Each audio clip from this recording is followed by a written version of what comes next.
I ran for the United States Congress for one reason: to continue my service to the country I love. I have seen the greatness of this country through the service of my father and my brother. The country that gave a child from Atlanta's inner city the opportunity to live the American dream. A country that inspires men and women to put everything on the line in defense of our way of life. A country of honest, hard-working people who only ask for an equal opportunity. Washington is broken, but we will fix it. We will put an end to the taxes and regulations that are killing job growth. We will put an end to a failing education bureaucracy that's leaving America's children behind. We will put an end to the wasteful spending that's destroying the future for the next generation.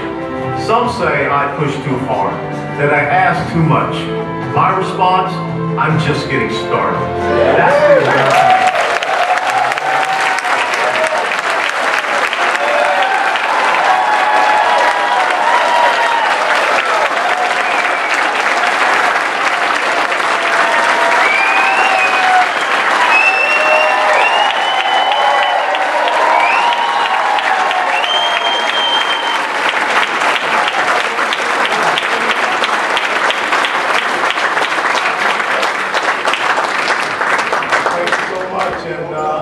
Guys are putting on some type of Hollywood production out here. But thank you so much for being here. I want to recognize some special people. State Representative Pat Rooney, Palm Beach Town Councilman Bill Diamond, Vice Mayor of Lantana Joe Flagello, and of course my dear friend and now neighbor, the Chairman of the Palm Beach County GOP, Sid Diamond.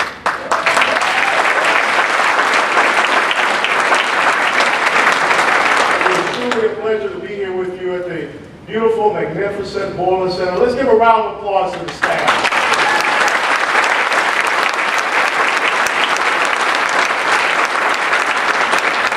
Before I like to begin, I'd like to recognize some very special ladies that enabled me to be where I am today. Most times they aggravate me, they pick fun at me. Last night I got in after a long week and the alarm was going off in the house that we now have up here in Palm Beach Gardens, and that's the last thing that you want to have happen. But I'd like to recognize my wife, Angela.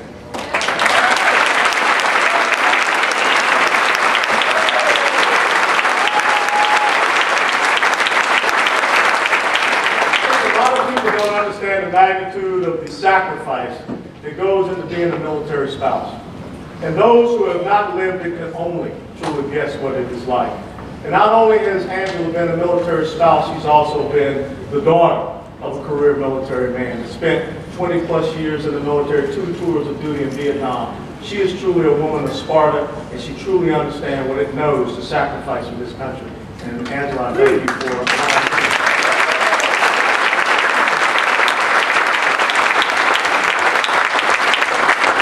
Of course, I have to recognize 2 little knuckleheads. My 2 lovely daughters, Aubrey and Austin.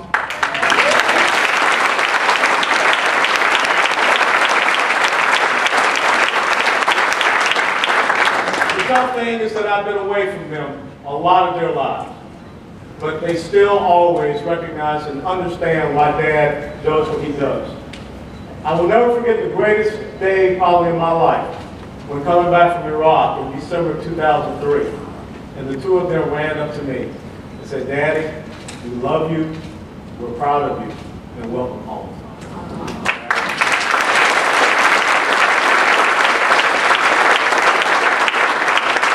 I thought about what I could say, what could I share with you today, and I want to share with you just my story, and why this is probably, without a doubt, the most important election cycle for this great constitutional republic as we go forward.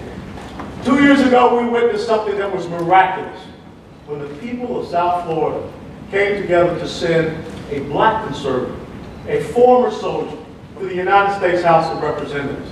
In one of the most competitive districts in the country, I became the first black Republican from the state of Florida elected to the United States Congress since 1875.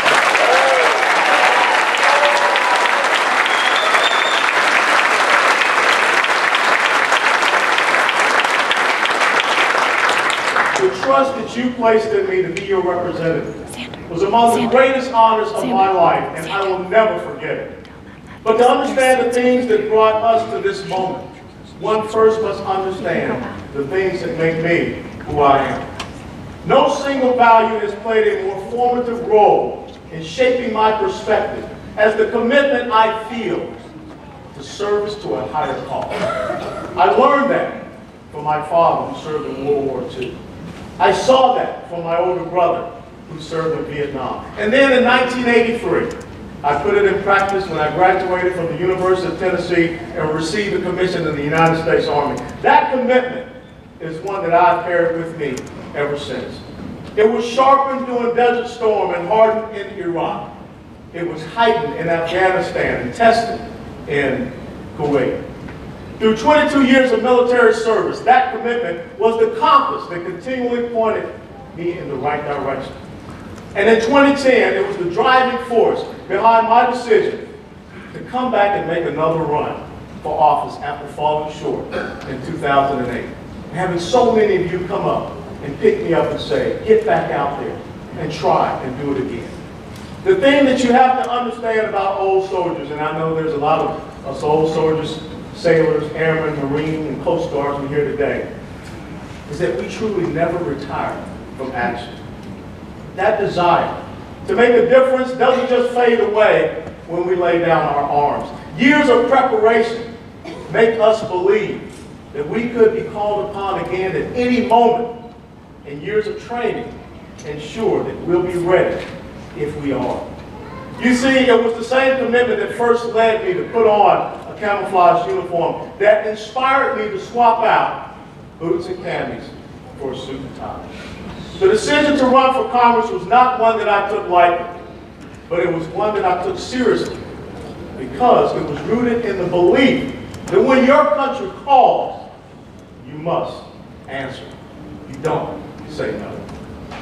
I've met with thousands of American families, and I felt that calling every single time because I see right now how much my fellow Americans are hurting, how hard they're working, and how hard it is to still get by. How frustrated they are with the government's complacency and ineptness, and how tired they get of simply being told that someone else knows what's best. I think often of George Washington and how he was never out for glory. His only concern was to serve half as nobly in a civilian capacity as he had served as a soldier. And it was George Washington who once stated, happiness and moral duty are inseparably connected. He knew that a man who serves a higher cause may indeed suffer during the day, but at least he will sleep well at night. Of course, service for me has always been about doing more than what you are asked to do. In many cases, I believe the finest service that anyone can perform is to speak the truth, and speak it often, whether people are ready to hear it or not. I've been known, as you well know,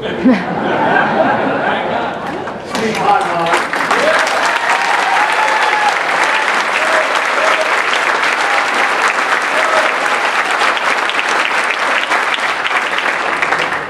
And of course, it's been known to ruffle a few feathers.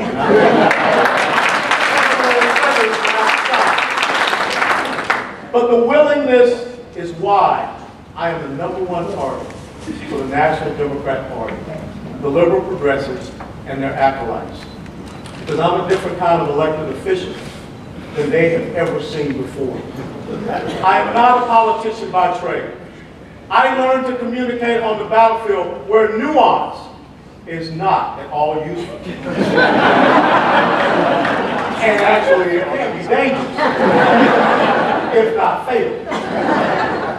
I come from a world where people say what they mean, and they mean what they say.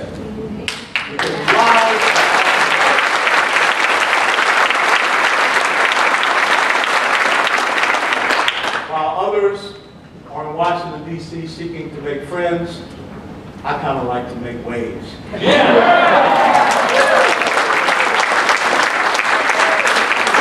Because while others are trying to get famous, I'm trying to get stuff done. And unfortunately, in our world, in our country today, that can make you infamous. But for better or worse, I have always done is what I believe God gave me to see what was right. And for better or for worse, no matter the consequences, you can always rest assured that I will. Look, when it comes to getting this country back on track, if the mainstream media is attacking you, you know that you're doing something right.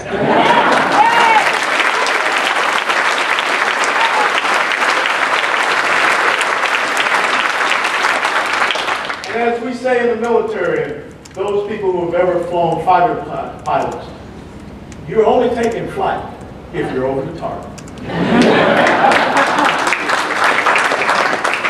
So what does it mean to stand on principle? For me, it means there's a set of enduring values that imbue with life the things that I believe. If the policies I support are a tapestry, the common strain is my belief in the supremacy of the individual, the American citizen. That belief that human life has dignity and therefore human beings should be sovereign explains better than any party platform why I stand for what I stand. It's why I think the first goal of government should be to make itself as unnecessary as possible.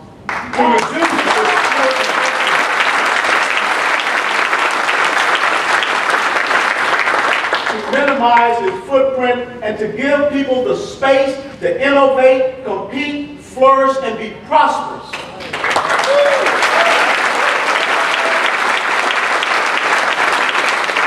Of course, when they fail, provide the safety net, which allows the opportunity to succeed for them to continue to strive.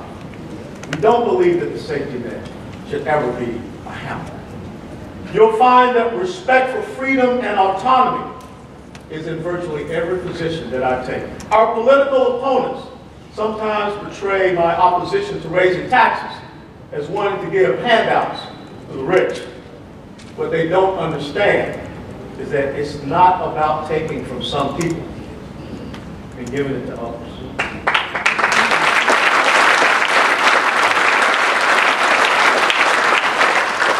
It is about letting everyone, no matter who they are or where they come from, keep more of what they have earned.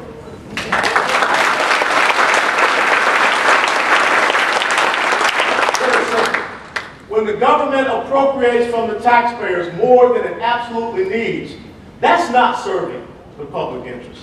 That is legal plunder based upon misconceived philanthropy. The higher the tax burden, the taller the obstacles for American businesses, and the more likely they are going to take their jobs elsewhere to another country that won't punish them for doing well. The tougher it is to invest and expand, the less likely companies are going to take the risk of hiring new workers. And the more complex and onerous the regulatory scheme, the more resources people are forced to tie up on red tape and compliance. I support a flatter, fairer tax code because I think it's wrong to hold a person hostage to their own success. We cannot be like Little League Baseball, where everyone gets a trophy.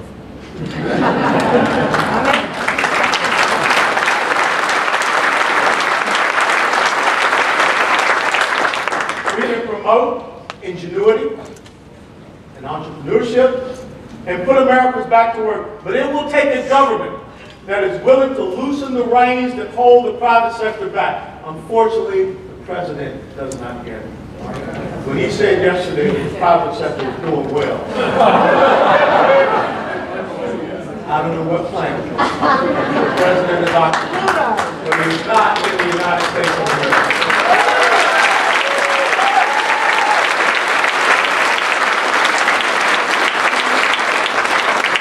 Therefore, it will take leaders who are more concerned about the growth of the economy than the expansion of a socialist egalitarian nanny state.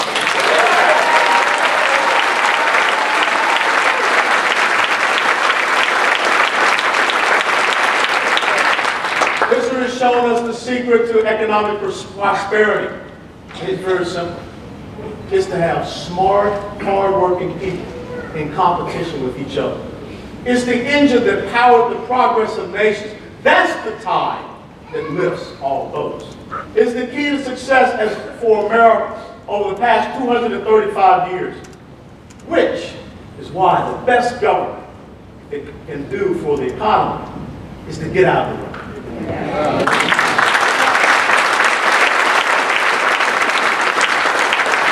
To allow the free market and this competition, not nationalizing production, to be our guiding light. By passing a balanced budget amendment, which unfortunately some of my colleagues on the other side of the aisle do not believe in, we can start to get our almost $16 trillion debt under control. And by reducing that debt, we'll be able to free up resources that businesses can put to better use. Let's look at Obamacare, the patient protection affordable care. It is not out of disdain for those without insurance, but out of concern for all Americans that I support repeal of the patient protection affordable care.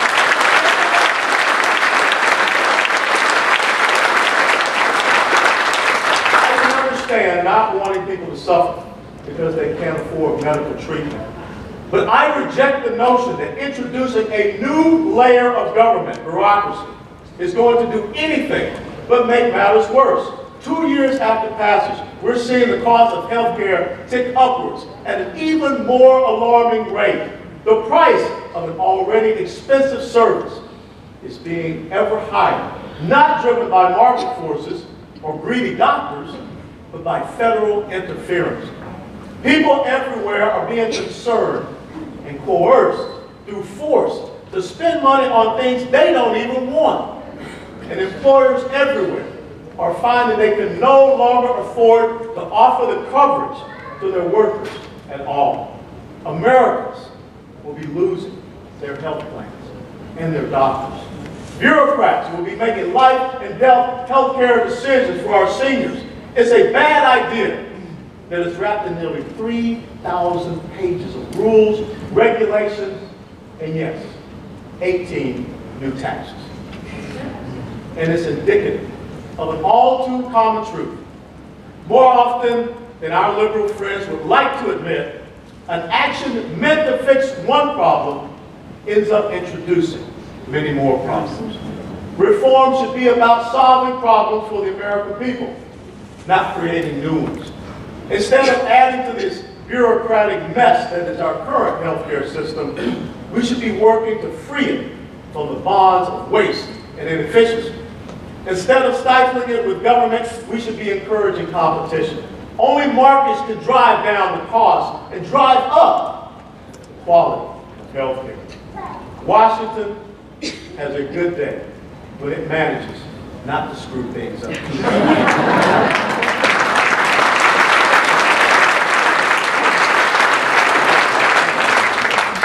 That is equally true when it comes to education.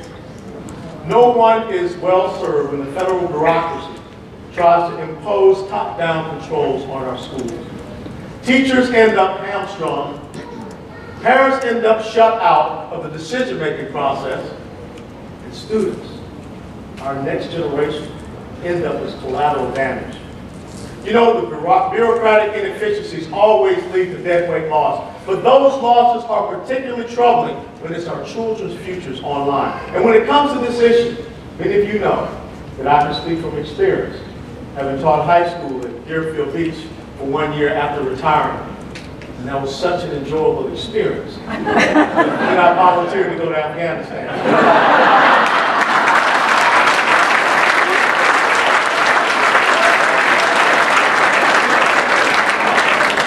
I know that while it was well mentioned, no child left behind has not delivered on his promise.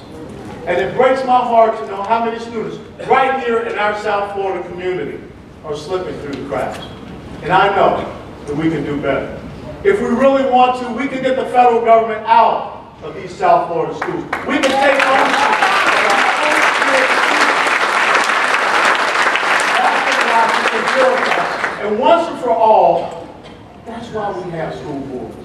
Let's restore that local focus, that local control for our schools. We must do better because a nation that refuses to invest in the next generation is paving its way to decline.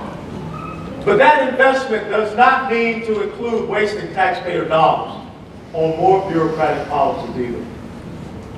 That's why I support it. Giving parents the ability to choose the school best able to meet their child's needs. It's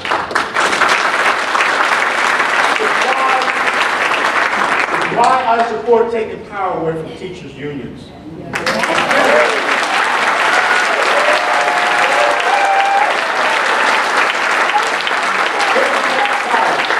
Back to the parents, back to the principals, back to the school boards, back to the teachers that are performing well and being effective teachers.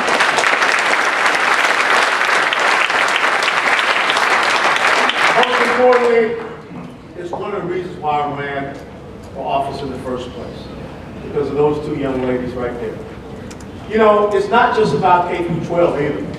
Last month, there were more new college graduates just in the state of Florida than there were jobs created in the entire United States of America. Too many young people are finishing school with a mountain of debt and few employment prospects. Too many are wondering where change that they hoped for went. Between April and May, an additional 250,000 individuals between the ages of 18 and 29 joined the unemployment rate. And 1 in 2 was already underemployed, meaning they could not find full-time work that would utilize their skills. But meanwhile, our liberal friends want to make it even easier for our children to rack up student loan debt they will find even harder to pay down. Because inside the Patient Protection and Affordable Care Act, they increase college education loan interest because the federal government has now nationalized college education loans. It's just another example of how federal programs can end up hurting the very people that they believe they were intended to help. And that's why I call it misconceived philanthropy. I don't know where the president's heart is, but the way I learned, being brought up in Georgia, when you find yourself in a hole, it's a good idea to stop digging.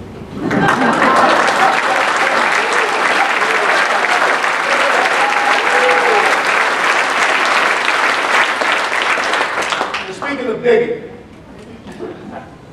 what about energy policy? Abundant, affordable energy is the lifeblood of our economy. It's part of our energy security. It's part of our national security. We cannot survive without it, and we're vulnerable as long as we depend on foreign entities to acquire it. Yet, this administration is actively shutting down every single avenue for domestic production. And when they close off a source of energy, it's families, just like each and every one of you sitting out here, they're going to be punished for it. I truly do support an all-of-the-above strategy, energy approach, from oil and natural gas, to coal and nuclear, to wind and solar, to hydroelectric. I want to have the full spectrum development of the resources competing for the privilege of powering America's way of life. I don't buy the notion that you have to choose between good stewards of the environment and producing the energy that we need. In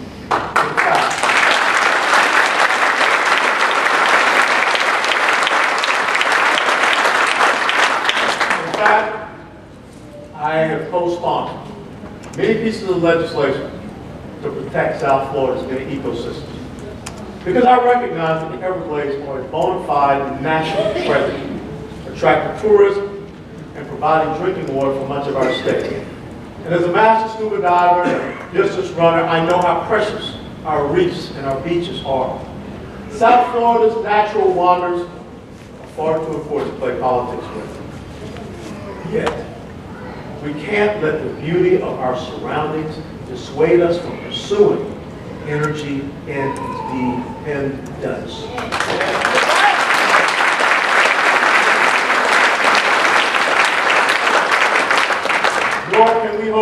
foretell what the best route to that independence is. I know it's tempting for politicians to want to substitute their judgment for the wisdom of Marcus, but there's an important lesson in cylindrical. And inner one. And all the other failed attempts at government venture capitalism for the past 3.5 years. The lesson is that when government chooses the winners and losers, it's more than just unfair. It's terrible business. Not only do you have companies struggling on a playing field that's been rigged to favor their competitors, but when one of those competitors fails, the rest of us get stuck in the bill. And fail they do. Because that's what we're learning, and that's what they have come to understand. There's no better way to send a promising firm into Chapter 11 than to promise them a bailout if anything goes wrong. You see, the free market without bankruptcy is like religion without hell.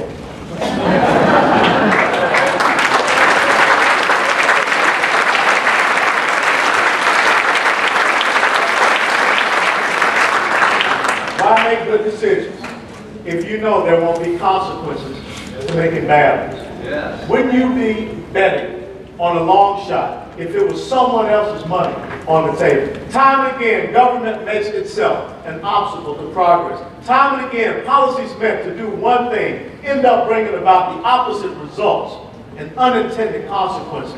And time again, our political establishment refuses to face the reality. The reality is that Washington, ladies and gentlemen, is broken.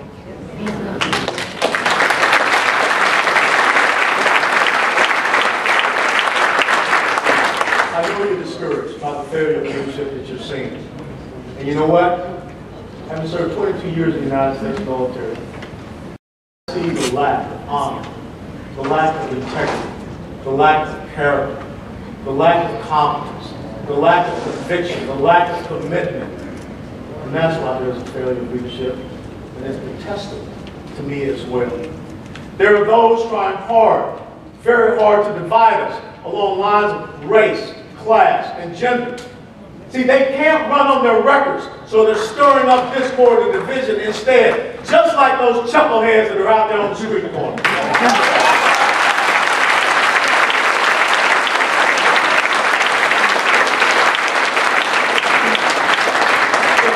Something to say. If they had a solution to offer, they'd be somewhere reading, they'd be somewhere proposing legislation, they'd be somewhere using their brains and their talents for something else. But since they can't, all they can do is stand up and scream and shout and yell. And look at how well that ended up for them in Wisconsin.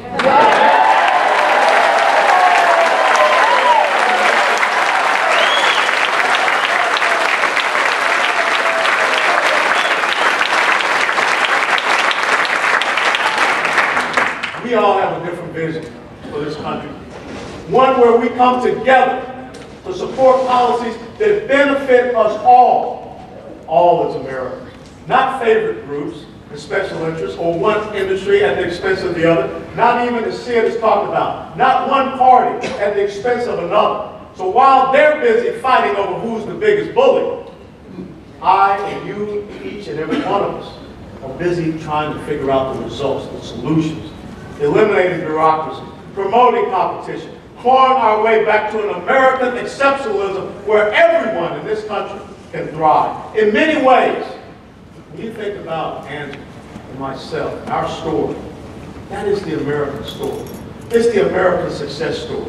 A wife of mine, born to a Jamaican family, but now she sits with an MBA and a PhD, a daughter of a man who served.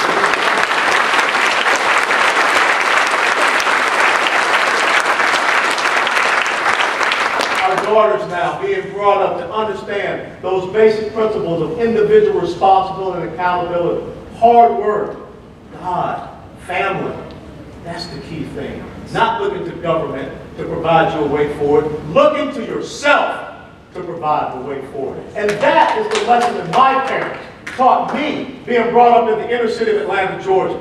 Today, as I always tell you, it's an incredible story that 51 years ago, this district that I represent, one of the wealthiest districts in the United States of America, is an area that my parents could not have walked through. But now, because they believe in the greatness of exceptionalism and the uniqueness, the equality of opportunity in America, that's why their son stands before you today.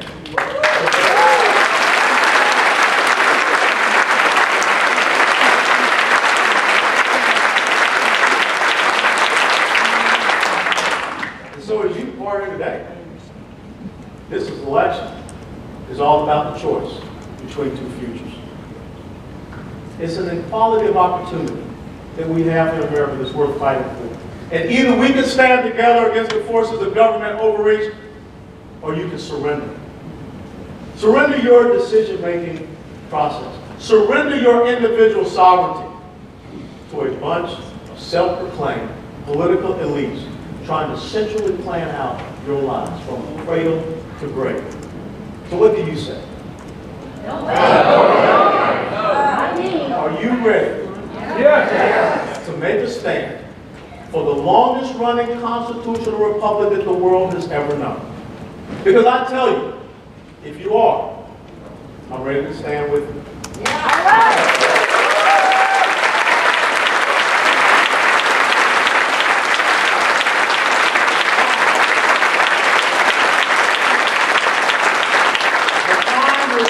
For us to recommit to our fundamental principles. The fundamental principles of sovereignty and not servitude. Of serving a higher cause, not submitting to a higher authority.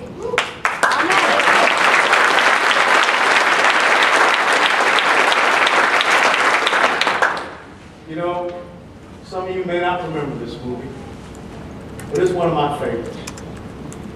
It's called Spartacus. And when Spartacus and all of those slaves were captured, and they offered them the opportunity to turn him in to a man, each and every one of them stood and said, I'm Spartacus. I'm Spartacus. Today, will you stand and say as they say, that you believe in liberty, that you believe in freedom, that you believe in this democracy that we have, that you believe in the God-given gifts that have been given to us in this great nation, so that you will not be shackled, you will not live in slavery to a government, you will live in power. Stand up, my brothers and sisters, and say, I'm Spartacus.